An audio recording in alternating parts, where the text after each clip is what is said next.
Hello everyone, welcome back to my channel Think and Grow. In today's video, we are going to learn about HTML heading tags.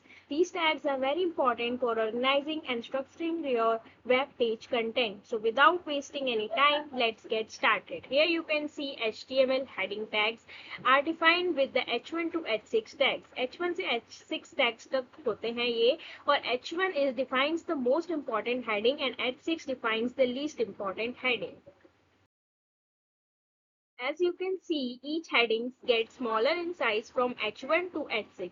You should use only once on a page. Usually for the main title, the other headings like H2, H3, etc. can be used for subheadings, and we save this file using .html extension.